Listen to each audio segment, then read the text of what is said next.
there is this energy from the customers that it's impossible to kind of see it in data. And sometimes actually data can mislead you away from that energy. Hey, podcast listener, even if you are alone in your entrepreneurial journey, know that today, right now in your earbuds, you are joined by thousands of entrepreneurs from all around the globe seeking to grow better, more profitable, location-independent businesses. If you'd like to learn more about what we do and download our entire back catalog, check out tropicalmba.com.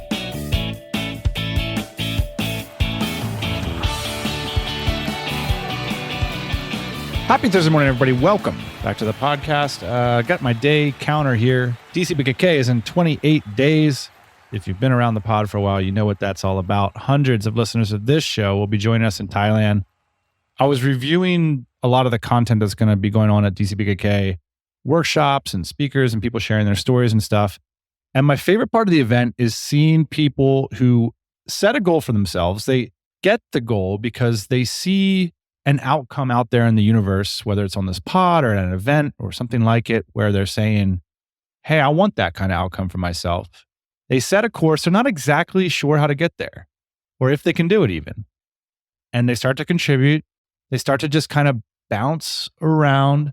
Serendipities start to fold out. Stories start to, insights happen, breakthroughs, all this kind of stuff. And it's just magical to see people arriving or change course.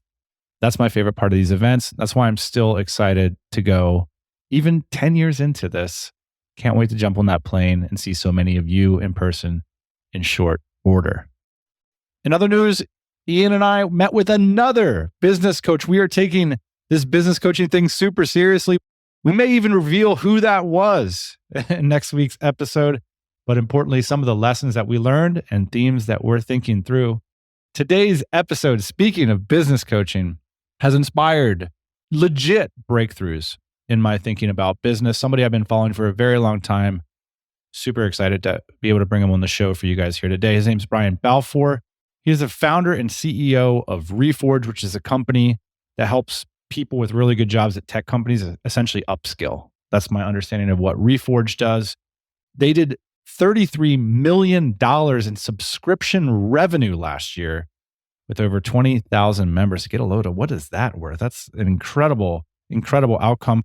Formerly, he was the VP of growth at Hubspot, where he learned a lot of the lessons he'll share with us today. And he's also started multiple successful companies. More importantly, Brian is the prototypical example of a practicing preacher. You know, a lot of founders are really good at execution. A lot of founders are really good at talking about it.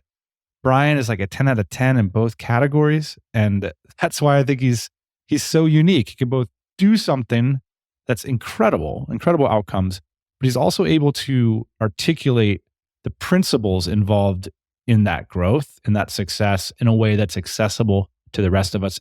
It's incredibly unique. You'll hear it today.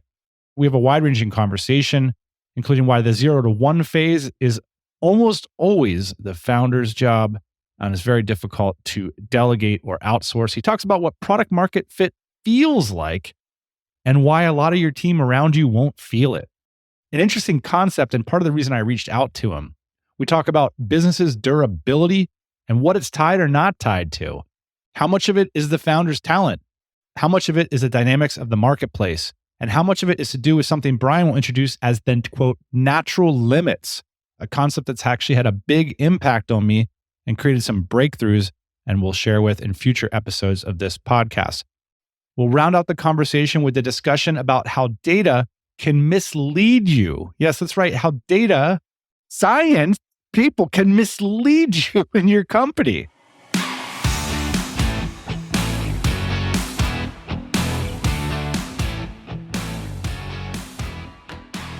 I'm Brian Balfour. I'm founder and CEO of Reforge, and we help builders build even more through these really awesome professional ed courses and other products.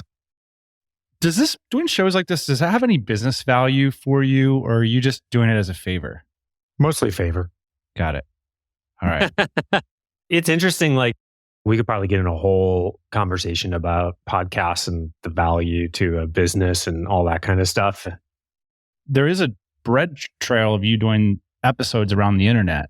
And I'm curious, does it drive any value for you whatsoever? Or do you just, do it for fun?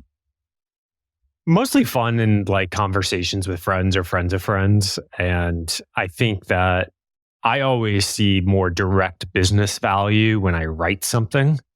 But when I think about podcasts, I think it's just the medium, right? If you think about where most people are listening and engaging in that content, they're in their car, they're on their walk, they're doing stuff, they're exercising, right? And so that leap from that content, that engagement to the business just ends up being a much like bigger gap. And so even something like gaining a follower or a new email subscriber or something like that, that still ends up being a big gap. So maybe somebody will recognize my name more if I do that. But I think like there's just so much content out there now. There's just so much podcasts. It's like you move on from one podcast to the next podcast. And that's funny because I literally just launched a podcast 48 hours ago. so it's like, why the F are you Why doing would you that? do that? Yeah. Why would you do that? I'm finding that it's a much easier way for me to generate new thoughts and new ideas that can then be turned into content that does drive more direct business value. So it's almost just kind of like moving up the funnel of the creation process. And so both a friend and a colleague of mine, Fareed Masaba, we started a podcast called Unsolicited Feedback. And the whole concept is not to do another interview podcast because there's just a lot of great ones out there already. Instead, what we do is we invite in a friend, a guest, typically another product or growth leader, and then we choose a couple recent product or feature launches from the last few weeks, and then we analyze it and riff on it and debate it like we would at, if we were just having dinner with a bunch of other product leaders. And what I found, because that's where I get a lot of my ideas and a lot of thoughts, is just like going out to dinner with these folks and riffing on these things. And then so it kind of turned into this idea of like, well, how do I do more of that without ending up coming home at night, missing my bedtime and being wrecked, the next morning. And so we were just like, all right, well, like, let's start this as a podcast and see what happens. And so I don't know, we're 48 hours into it, so we'll see what happens. Is it part of it because you're finding it harder to write as your responsibility? I'm assuming your responsibilities for Reforge are growing. I mean, as the company grows. It is, yeah. Yeah, but here's the dynamic that I haven't like quite figured out, which is people follow people, they don't follow companies anymore. And if you were to rewind like 8 years ago, 10 years ago, when I was working with Hubspot, and the playbook for a lot of companies, and still is today, is the one that HubSpot pioneered, which is to create a company blog and a ton of content and lead capture and like do all those things. It just flat out doesn't work. Did you like anymore. This article? Sign up for a PDF guide? Totally. It does not work. Unless you are HubSpot, which already has the machine and the domain authority, just like all that kind of stuff. They still get a lot of gain out of it. But if you are a new or mid-stage company, it just flat out doesn't work. And there's a lot of reasons for that. But I think one of the reasons is that as consumers or prosumers or as like potential customers of products, is that people just got fatigued of like the garbage content that a bunch of SaaS companies were putting out there, right? Like most of the things you click on in Google these days feel like consuming empty calories. Like it sucks. And as a result, I think the ability for a company to gain a following and build influence is just way harder and way less effective. And what you've seen people start to do, of course, with like the whole creator trend and all that kind of stuff, is people follow people. People listen to this podcast probably because of you, right? And the questions you ask and the personality and like all of those types of things. They just don't really follow companies anymore. And so the question is, I think for a lot of new companies, especially that are starting out, is how do I like gain this distribution? What is the rewrite of this playbook? And you see this also. People get way more play on social channels than companies do. Take the same exact piece of content same exact number of followers, put it on a company page versus a person's page, and the person's post will probably get 10 to 20x like more distribution than the company post. Same thing with an email. Send it from a company email versus a personal email.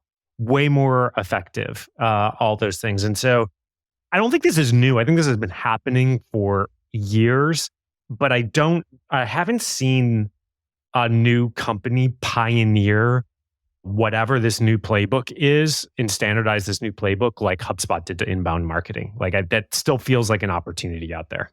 Interesting. It kind of presses the question, like, why do we ever listen to companies in the first place? Was that a kind of an early social media fever dream? No, I think even like pre this phase, right? Like this story that HubSpot would always tell, right, is the playbook previously was that companies would just like shout in your face with ads and other kind of outbound techniques. Yeah. And the whole playbook for HubSpot was like, stop doing that and be helpful, like write really helpful stuff.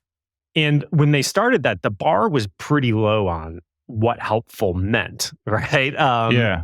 And there was like a number of other factors that made it all work. But, everything saturates over time, everything fatigues over time. And now the bar to be helpful is just way higher, just way, way higher, number one. And number two is that I think the dynamics of distribution have fundamentally changed, kind of what I was referring to earlier, which is just like, you look at email, you look at all these social channels, you look at all this type of stuff.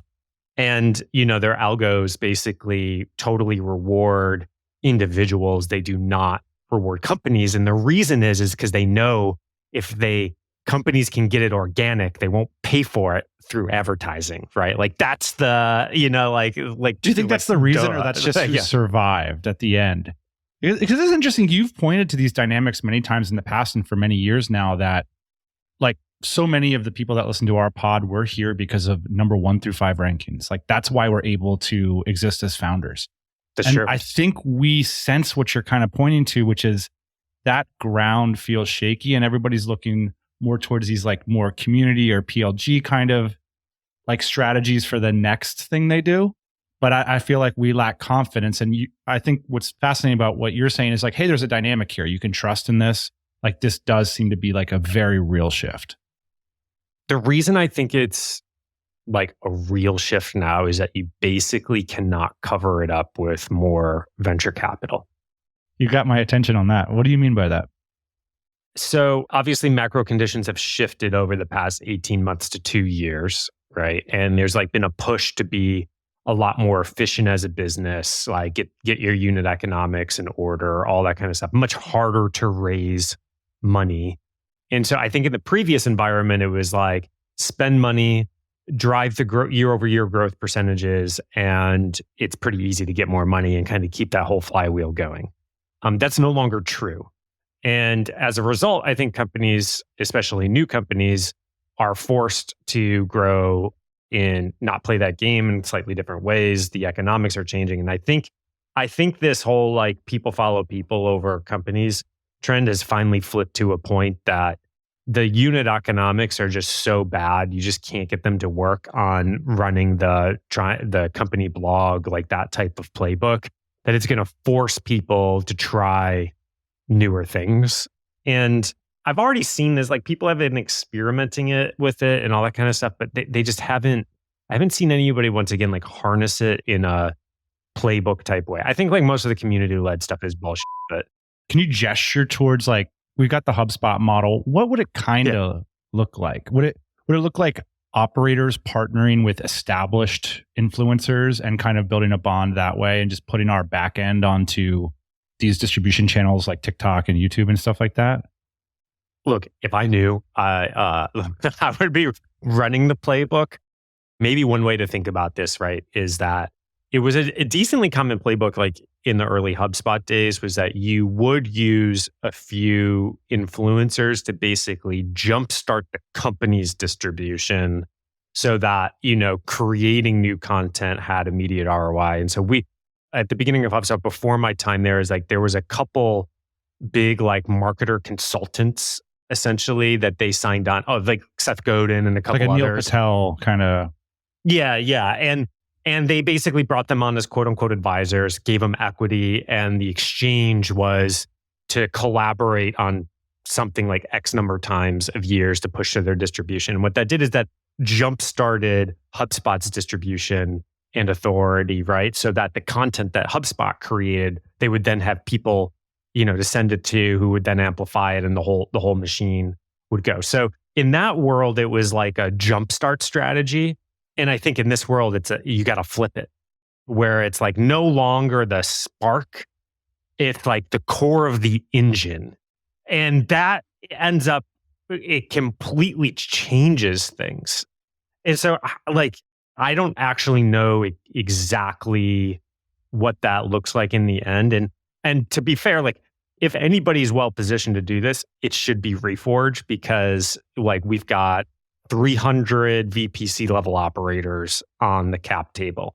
We've got a massive network of these folks and stuff like that. And maybe we'll figure it out, but it's there's a lot of challenges in the process, because you got to remember, a lot of these folks don't have distributions themselves, right? A lot of at least in the professional space, even your great operators, your top operators, they haven't spent the time building up followings, on LinkedIn and Twitter. And a lot of times the people who have spent their career on that aren't necessarily the best people to represent your company. The two don't necessarily fit all the time. So I don't know. I think there is a new playbook to be written here. Somebody's going to write it. I'll be intrigued to see what it is, but I guarantee you it is not the community-led growth whole wave. That's just a rebranding of a bunch of stuff. So I'm sure that when it comes about, Reforge will have a great course on it. I'm curious if you could dig into this concept of distribution just a little bit, because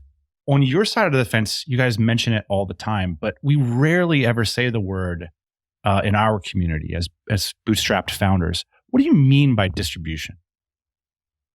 I mean, at the end of the day, I think it just simply comes down to having an audience that listens to you and trusts you, that you can sell things to.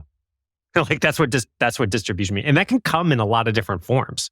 That can come from having an amazing sales machine, right? That's Microsoft, right? That's not a bootstrap. They were kind of bootstrapped for a while in the very early days, right? But that can also come from an email list and those types of things. So I think that's element number one. And then the element number two around distribution is that you have a way, you have a mechanism where the more input you give it, that connects to giving you an output that leads to more input. And that's kind of what we commonly refer to as a loop or a growth loop. It's like a system, and it works like compound interest. So to take an example, right? You could take a content engine, and let's say you did every single podcast, you got 100 downloads. There's just 100 downloads every single time. And it's very different than you publish an episode and it goes from 100 to 120 to, and it's just growing 20% episode after episode. Now, there's something that between step A, you publishing, and step B of you getting that 20% gain, there's things that are happening in between there. And the whole part of distribution is basically figuring out what those things are, wiring those up, pulling those mechanisms so that you basically get that compounding growth over time. You're using your existing audience to parlay it into an incrementally bigger audience the next time you publish something or go out there with something. So loops like the flywheel concept versus the funnel concept, which I've always struggled with funnel concept, which is you're supposed to do this enormously expensive thing, waste a bunch of people's time, and then whittle it down to the people who matter at the end. I find it really the funnel never really worked for me. Well, part of the challenge with the funnel concept is it kind of is, depending on your product, there is what I would call a natural frequency of acquisition. People only consider adopting or buying a new product every so often. And that time window is fundamentally different based on your product, right? So on one far end of the spectrum, let's consider something let's consider a business considering to adopt a new payment processing system.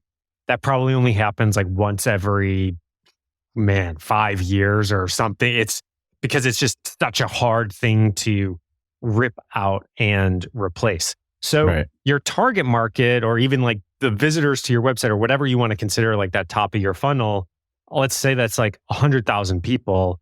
In that scenario, there's a very small percentage that are actually within the buying window.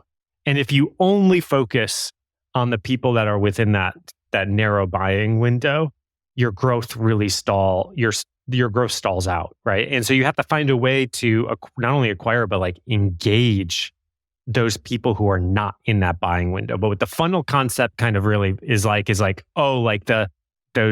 99,999 people who aren't in the buying window, you just throw them away and you ignore them, right? And like that's what that concept pushes to. Now, on the other end of the spectrum, you've got products like most consumer social products, which people will try out at any given moment, right? If like a friend tells them or something, right? Like it's not like they look at those products and they're like, oh, I can only adopt one new social network, every 3 years. Right. But this plays in the other direction. It might be easier to acquire and gain that attention. It's much harder to retain, whereas on the other one, it's much harder to acquire, but much easier to retain because of those dynamics. And products live in this full spectrum. And so you have to understand not only who your target market is, but like what are those buying moments and how often do those buying moments happen? And more importantly is, how do you make sure you're gaining the attention of people who are not in the buying moment so that when they are, they're coming to you first? That I think is part of separating linear from compounding type of growth. I really enjoy how you identify patterns like this. That's why I asked about distribution. And you have another concept, which is that B2B marketing tactics tend to lag pretty reliably behind consumer marketing tactics. And I'm wondering if I can just like toss a bunch of stuff at you at once. Like a lot of our listeners run SaaSes or agencies, e-com brands that are kind of like mid 6, low 7 figures. And we really struggle to get to 8 figures. Like that seems to be like the ultimate problem amongst TMBA listeners or one of the major challenges. And I'm curious is like, how do you diagnose that problem? How much is it product market fit? How much of it is market choice? How much of it is founder ability? How much of it is scalability? Like how do you start to break down that challenge? I think we could probably generate a list of probably a dozen things that it could be. Let me start at the top because you talked about time management when you jumped on the call. And part of the reason I wanted to talk to you is because I have been following Reforge way before I was ever introduced to you. And the first thought I had was, man, if Brian ran my business, it would be way bigger than it is now because he's really good at the stuff that we do. And so part of me is a strong believer in skill set and founder ability. And I'm just curious, how do you manage your time? And do you believe that as well? Do you think the success of businesses are neatly correlated to the talent of the founder? My guess is out of the whole list of things, this is probably one of the least common things. Maybe counterintuitively. Like, I don't believe it's necessarily ability or time management. I think it most likely has to do with one of like the 15 other factors with the dynamics of your business and your product and its natural limitations. And we can dive into that. Managing my time, I basically try to figure out what are the problems in the business that only that will either be massively accelerated or only I can really solve. And I try to focus on those as best as I can. Now, the challenge is that oftentimes you as the founder and CEO can be a massive accelerator to almost any type of problem, but you've got to pair that with like elements of places where like you are a unique fit and if solved, it might have outsized leverage. So for me personally, my time is best spent on new 0 to 1 initiatives. Those things in companies tend to be harder to hand off to others because of the amount of ambiguity and just like intuition and rapid iteration and all the things that probably got you to your mid to high six figures that you have to like repeat again on a new problem. It's really hard to hire that out and hire those things out. Even at HubSpot, when we were at like 100 million in ARR and we were establishing new products, new 0 to 1 initiatives, Halligan and Dharmesh, the two founders, like this was like out of all the initiatives was probably near the top of their list of the ones that they were paying attention to, spending time on blocking, like all of those types of things. So this, whether you're at six figures, hundreds of thousands or hundreds of millions, I think that element actually repeats. That's really interesting. Could you maybe use artifacts as an example of that? There was a quote that I wrote down that it really stuck with me after you said it. You were referencing to the feeling of product market fit, and you quoted Peter Reinhardt in part, but you said that the feeling of product market fit, which I think a lot of us haven't felt, is the customers start pulling the product out of you. And you mentioned that that was how it felt when you launched Reforge, but there was a few projects that didn't go that way, and then artifacts felt similarly.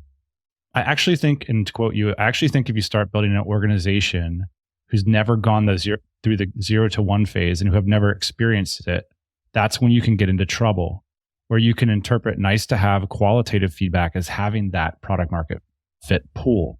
One of the hardest things for a growing organization is to edit and delete the nice to have ideas that haven't crossed the line into need to have.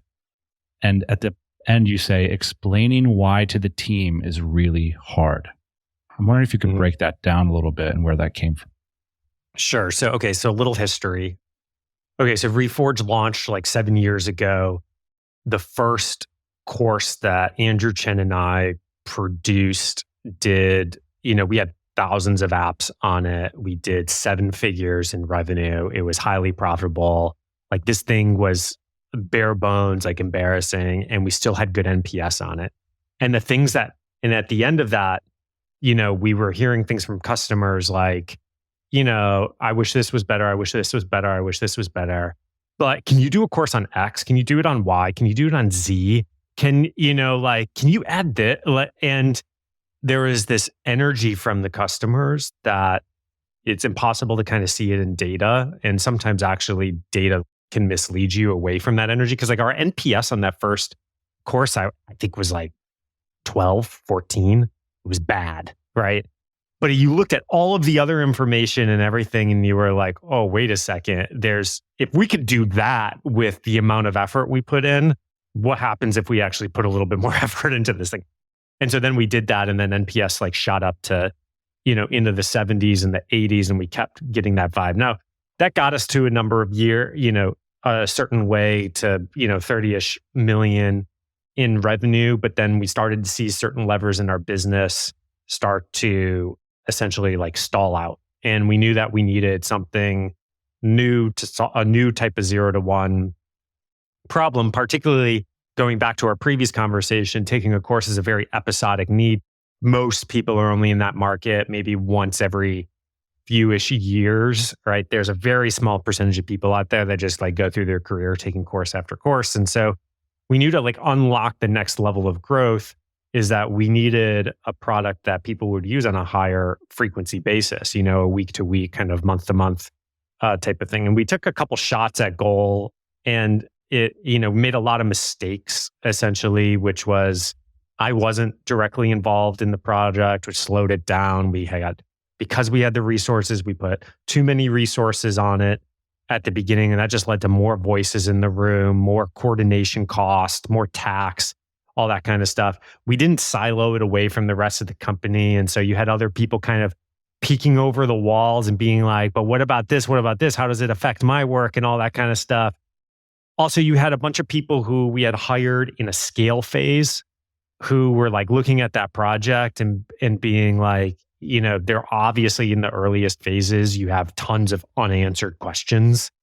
And they were like answering questions that were smart questions, asking questions that were smart questions, but they didn't matter for like 2 or 3 years. It didn't, like there was a whole set of things that we had to go do and spend our time on right. for them to matter. And so all these things And so at some point I had to step in and I basically hit the reset button. I like wiped the slate clean. I handpicked a small team of a few folks.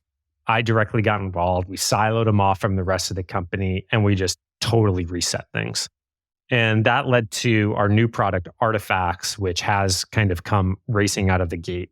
And Artifacts is basically, I like to think about it as like a GitHub for everything that isn't code. So rather than open source code, I can go in and I can see all sorts of people's real work, a product strategy doc, an experiment doc, a growth analysis, a marketing campaign, all that kind of stuff. And I can use that to like remix it into taking that specific thing and maybe adapting it and using it in my specific situation. And so to finally like get to your question around like the feeling of product market fit is similarly to what I described in the early days of Reforge. With Artifacts, we had, with this bare bones thing, we started to get like emotional feedback, which wasn't like, oh, this is cool. Like, I like this. It was like, whoa, I can't believe I have access to this stuff. I used this thing 3 times, this week, and it helped me convince my VP of something. Like it was that type of feedback. And then of course, what follows that emotion is then, well, like, could you give me this? Could you give me that? I'm going to go start to work on this and so on and so forth. Right. And it starts to lead to, once again, like the customers kind of pulling these things out of you. And so now the hard part about that is like, if you ask your customers for ideas, they're going to give you ideas, but you've got to separate whether they feel really passionately about those ideas because they like really love it, or you're really tapping into an incredibly painful problem for them. Or are they just giving you ideas because it's like, kind of like there's no cost to them to give you some ideas. And it's like, well, cool. Yeah. If you go build this, like I might go try it, but that doesn't necessarily mean much. And that's probably the hardest part about like the strategic choices, about separating those two things. And I think that's why you need a founder involved, or somebody who's been through this 0 to 1 phase, or somebody who has just like sifted through hundreds to thousands of points of feedback, because they're going to have the intuitive sense. They're going to have enough reps at this to understand like, ooh, this comment feels very different than the average. And so anyways, like, I think that's kind of what Peter Reinhardt from Segment is partially describing when he uses that quote. And so that is, I think, probably the difference maker on that stuff. You did your first course with Andrew and you guys had a wonderful first result. I'm curious, when you get to 1, why was it, the way you tell that story is like, oh, we just scaled it up to multiple 8 figures. I'm curious. No, there's a lot of steps. There's a lot of steps in between there. Yeah. A lot of businesses that I see, they have a great start and then they sort of peter out. And you mentioned there's like natural dynamics in every marketplace and every product and stuff. And I'm curious as to what potential did you see in that product that it could scale into that next phase from 0 to 1 to multiple 8 figures? It wasn't obvious, for sure. And I actually have the original, I have what is called a business hypothesis canvas. Essentially, it's like a very summarized version of, here are my key hypotheses for this business idea. I have the original one that I wrote in early 2016 up on Artifacts on Reforge. You can go to it and read it, and I have a bunch of commentary showing like what I got right and what I got wrong. And so you can kind of rewind in history and see that. And so, so we bootstrapped into about 10 million in revenue. That first one, we looked at it and, we had those results, but we had a really low NPS. And so we had questions. We were like, well, like, can we get the NPS much higher with a few small changes? Is this a one-time fluke? Did we just like tap into the few hundred early adopter folks interested in this topic, or are there more? Like, those were some of the questions we had. So we took those and we were like, all right. And 6 months, 9 months later, I can't remember how long, we basically ran a second one that targeted those questions. And it answered this question. We got the NPS to 70. That one did just as well as the first one. And so we're like, okay, like, this thing isn't a fluke, and we can get this thing to 70. And then our next set of questions were like, oh, well, have we just tapped into a really unique, is the fluke around the topic, or is there demand for other topics, or the teacher? And that was the second question. And like, do we have to be the ones that create them, or can we go out and work with others to create them as well? So that was our next set. And so then we went and developed the retention and engagement program, which was an adjacent topic to our first one, which was a general growth program. So it wasn't like going from growth to something crazy like cooking or, you know, like just so far away. And then we did that one with Sean Clowes, who at the time was coming off as head of growth of Atlassian, and Casey Winters, who was at Pinterest. And then that one did just as well, and even in his first one, better than our first course, the growth series. But I think at that time, we still thought it might be a fluke. So then we did a third one, which was our growth strategy program, which we repeated with Casey and a guy named Kevin Kwok. And so then by that point, we were like, okay, this isn't a fluke. We just have to see where the walls are, where the limitations are. And so we started to produce other programs as best as we could, as fast as we could, to see like where those natural limitations are. And certainly we hit those natural limitations. You know, our experimentation and monetization programs did well, but not as well as the first few. And we had some learnings from that, around that, and then some other pieces. So you went off to, you built a team and you guys did a couple other things. Now Artifacts, why didn't you keep your nose to the grindstone and keep with that versus diversifying? Like, how did you realize you reached some sort of limit versus, you know, the meme of the coal miner right by the edge of the opportunity, or he gives up or he goes through? Like, how do you know you're at a limitation versus it's time to develop a new product? I do think that anticipating these limitations is the difference between like a smooth growth curve and a freaking roller coaster. And I think that we've anticipated some, but not all of them. So we're kind of like somewhere in the middle. And there's different types of constraints and different types of limitations. Some of the ones we ran into was, first, we ran into multiple creation constraints.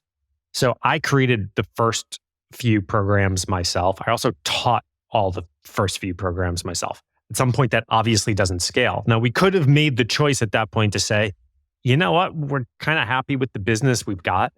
And this is our limitation. And we're just going to like work within that constraint. It would have been a profitable business. Nothing wrong with that. Yeah. Why weren't you happy with it? Because I'm impatient and I like, there's something annoying about myself, like in me, that like wasn't satisfied. And so there's a big part of me that wishes I would have been content with that, because I think parts of my life would be a lot easier, frankly. And what do you mean by that? Do you mean the stress of running a larger organization? Oh, 100%. Stress of running a larger organization, constantly taking on newer, bigger, more ambiguous problems, the stresses you have from more, when you get more and more people involved, you know, through the course of Reforge. My wife and I have had 3 kids, including one child that we lost at birth. Like all those things, right? Like life gets more complicated, not less complicated. And you can either add more complication into that life, which I certainly have, right? Or you know, and make those strategic choices, or you can choose not to. And I think both are totally reasonable decisions. So one of the concerns with having a tidy, profitable business is that if you're not growing it, it can tend to be vulnerable or decay. Have you seen businesses out there that you really admire that have actually done that successfully, that have sort of engineered a cash flow engine that's durable and low stress and has a flywheel effect? Yeah. It might be easier for me to answer this if like, had I stayed in that mode, how would I have kept Reforge durable? There you go. Right. And the way I would have kept Reforge durable at that point is to just continue to increase our exclusivity bar that we had early on in the company. So basically accept less and less people and parlay that into increasing the premiumness of the brand, right? So that it didn't matter if people copied the content of the course, which we've had a bunch of assholes do. Sorry, but Every founder like, can relate to that. Those guys. God, man. And oh, God, I could go on a whole rant on that front. So you basically turn it into something that is incredibly hard for others to copy, right? And in that mode, it would have been really hard to copy our, like, that brand that somebody could get from coming like to a university degree, it would have been like running Harvard, that YC. It would have been running that playbook. It would have been running that playbook for sure. And I wouldn't have had to grow the number of courses. I wouldn't have even had to grow enrollees, right? I would just have to kind of maintain that bar and play that game. I think in more of a SaaS product, I think the question that I would ask myself is like, is there a particular segment of customer that I can just keep going deeper and deeper and deeper on, so that this thing is so well built for this specific customer, it just doesn't make sense for others to go after it. Because the pressure in a SaaS company most of the time is to add more and more features to appeal to a wider and wider audience, right? And so if you're trying to build like really big depth and durability in a SaaS, small bootstrap company, that's probably the way that I would do it. When you extended yourself to scale, what did that extension look like? You talk about it's kind of opening up, getting more gasoline in the system. Was it capital? Was it partners? Like, what was it? Risk? Yeah, I mean, part of it was certainly capital. So about 4 years into the business, we flipped the switch to the venture side, and we raised a $20 million Series A. We changed dynamics of the business to achieve that scale. So we originally charged $3,500 per individual course. We were very premium priced upfront. Yeah. We changed that to a $2,000 per year all you could eat membership model, and started to slowly accept more and more people in the more content we added, to make it more relevant for a larger group of people. And so that unleashed a whole new set of growth. Like we went from 0 to 20 million in ARR on that membership product in the first year. And then, of course, a big part of it was team. And so, I had to stop creating programs. So we had to hire a few folks, figure out a whole new system of how we could train those folks and create those programs. And then those people had to go and figure out, okay, I've learned this now. How do I create a repeatable system of hiring more folks and training them? Let me interrupt because you took on this money. Now it's like, it seems like you guys knew in advance this was the right move, like the right tooling. But for me, you say $3,500 placing plus compared with the $2,000 subscription, they feel like the same price range to me. Well, we did not know, right? Like I would say, like if back at that time, I have some notes on it, which was, I think at that time it was one of those things where everything we kept doing kept working, and we were still getting that product market fit pulling out of us.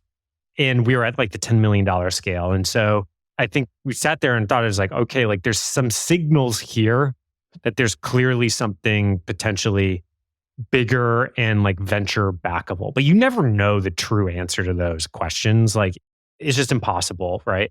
And so it was a bet. It was like a calculated bet. And part of that calculated bet was a personal decision, right? Which was like, do I want to pursue this path or not? Because this path comes with a lot of cons to it. You close a lot of exit doors for you personally as a founder. You're signing yourself up for a whole lot of people problems, the bigger the team you get, right? Like all of these sets of things. And so I don't think you actually know it. You got to view it as a bet, and you got to decide how much of that risk you want to take on, and how much potential return there is to that equation. So I think that's how we thought about it at the time. Do you still reserve your mornings for creative builder time? I try my best. So the way that I think about it is I reserve my morning time for my most energy consuming things, which is typically writing, generation mode. Can you give us some examples of an actual thing you do? Because I think a lot of people in our audience think like I might pull out the novel out of the top drawer and try to get started on something creative. But I'm curious, is relative to your business, what do those tasks look like?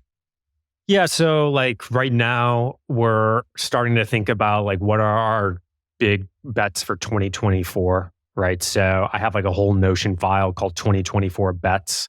And right now I'm just in mode where every morning I try to brain dump any new thoughts and new riffs, even no matter how bad it is. At some point I will move into synthesis mode and I will like take all those notes and take all of those thoughts and start to synthesize it into something coherent and start to talk about it with our COO. So like that's one example. Another example would be we do these things called HBOs. It stands for hypothesis beta outcomes. It's kind of like a product review process, but it's extended to the entire company. And those are opportunities for teams to come get feedback on critical decisions that they need to make. And those typically require quite a bit of energy to review, create 2 to 3 like really targeted questions and like some thoughts. And so I'll spend some morning, like this morning, I spent a couple hours reviewing those for today. Or like tomorrow, I've got to write board notes. That's very much a like creative synthesis process. And so I'll probably spend like 3 hours tomorrow morning writing those until I'm like completely tapped out. So those are 3 examples just from this week. You have an education company, and one of the things that I think is compelling about you is you have a mix of academic and practical knowledge that's really compelling, and I think they feed off each other. And you have a really impressive track record of the sorts of companies that you worked at, like ZoomInfo and HubSpot. Is it possible to recreate the knowledge that you've gained at a company like HubSpot without going to work for a big company like that? A lot of the folks listening to this show, they don't come from a big tech pedigree. We basically learned a lot of our stuff by building sites and stuff on the web. I'm curious as to, would you advocate that we do our learning online, or that we should go join a company like this and get mentorship by folks who've been in more established tech companies? It's a good question. I would say, I think like 2 very high level thoughts, and then we can go deeper, which is, one is you will never gain all of the same knowledge you would from like going into the experience, but that might be okay. Which, there's the pieces you need or the pieces you want, you might be able to get without, going into that process, right? And then even if you do join that company, I see a lot of people do that and they're like, I just want to get, a few years of experience of joining XYZ and learn. And they take this like passive approach. They're just going to like, the learnings are just going to be dumped on them. Like, no, you got to go seek it out. Drink from the HubSpot chalice. Yeah, you got like, you might get into that role, you might get into that position, but you have to seek those things out. And that's actually even more important the more junior the role is. Because the more junior the role is, the more you've got to fight your way into conversations and things that give you like at least the learnings I found most valuable at HubSpot, which were seeing how other just like incredible talent thought about really hard, ambiguous, strategic questions, right? And just like seeing reps at that. It's about, the question is like, what could you get reps at, a lot more reps at in that environment that would be very hard to get reps at outside of that environment? And there's a set of things that fill that bucket and answer that question.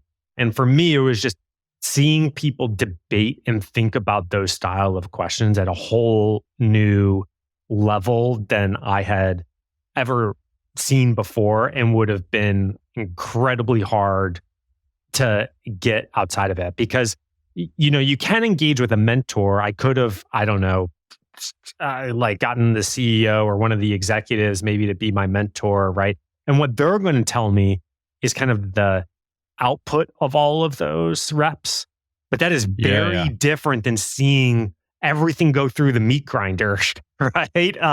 Totally. It's the same as like the 0 to 1 process, right? Like when you go through the meat grinder of the 0 to 1 process, you understand like where you start and all of the challenges you work through to get to the output. And that's very different than just looking and analyzing what the output is. And because otherwise, when you start on a new 0 to 1 project, you're like, well, why doesn't it feel or look like this thing that has already gone through the meat grinder, right? It's like, no, you got to turn the crank, man. Yeah, totally. That's fascinating. So a lot of us kind of playing on repeat a lot of the experiences we had in our last job, but just now we own it, just running this playbook that we learned somewhere else, this for that. And it can be done in a career perspective as well. I think it's always good to leverage those experiences. I think for me, like to start Reforge, I had leveraged ingredients I had picked up along the entire way, right? So in my first company was the company that I originally started as a PM at a company, but in my first company I started, I was like forced into learning this growth thing during the whole social gaming boom. And that's how I learned user acquisition and product-led growth and viral loops and all of that kind of stuff. And then in my second company, it was an education company, and I won't go deep into it, but it's where I picked up a lot of my content creation skills as part of it. And then HubSpot gave me not only the brand cred that really helped get Reforge off the ground, but it also gave me just like another layer of how to take a bunch of thoughts and deliver them in a synthesized, frameworky, strategic thinking type of way that could make sense to a bunch of others. All of those things came together to start Reforge, right?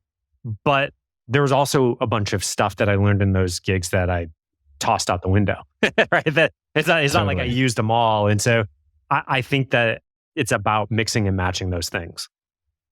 A couple final questions. I'm going to have the Hajj of all your podcast appearances, some of the best stuff you put out on the web linked to on this show so people can follow up. But I'm curious if it's not something that you've done, something that content that you interact with, or a book or a podcast that's really inspired you, say in the past 2 to 4 years, that could, I don't know, represents your philosophy or your operating system, the way you think about business, that people could experience for themselves. I think the things that I look for are, one is it's counterintuitive on the surface. 2, it's like well synthesized. And 3, it's what I would refer to as high calorie density. It doesn't feel like empty calories. It feels like every bite I'm taking is something that I could chew on for a while.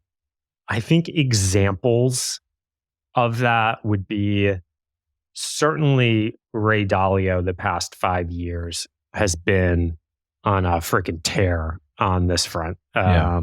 With all of his book and his writing about macroeconomics, it's like every chapter of that thing, I feel like I'm learning a decade of research, essentially, which it kind of is. It's his life work, right?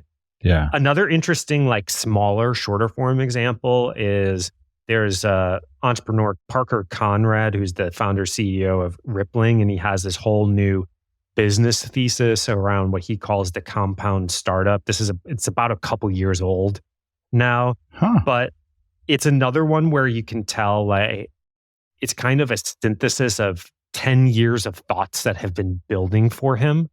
And it's very counterintuitive thought to the whole ecosystem. And then maybe I would say more in the entertainment realm of things, but still feels like high density, is that I really respect what the Acquired guys have done with that podcast. And the thing I appreciate there is they did a very counterintuitive set of things. They did long form, not short form. They didn't do interview style. They did storytelling side. They paired the storytelling with an analysis. Like they did a bunch of counterintuitive things along the way. And it feels like high calorie entertainment, professional entertainment for me. I don't think I'm like learning something in the same way I'm learning something if I'm taking like a really high density course, but just really appreciate what those guys have done. Very cool. Brian, I'm glad I asked. I think your content shares the same attributes. So thanks for sharing with us today, and thanks for coming on the TMBA podcast. Thanks for having me.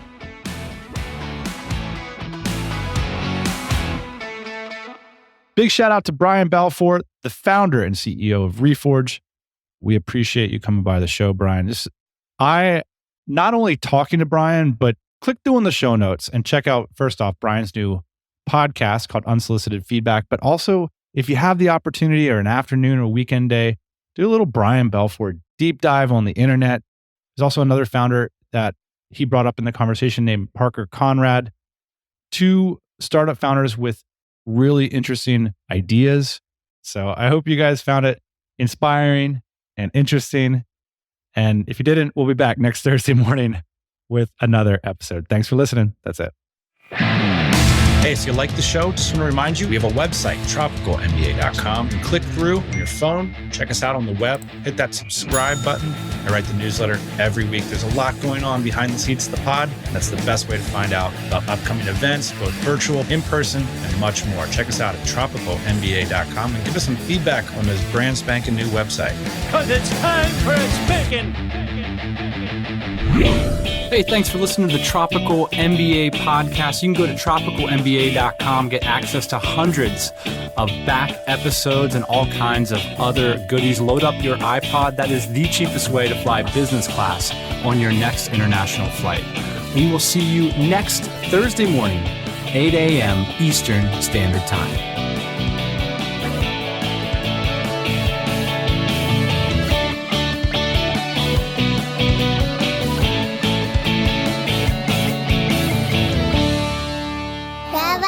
Daddy.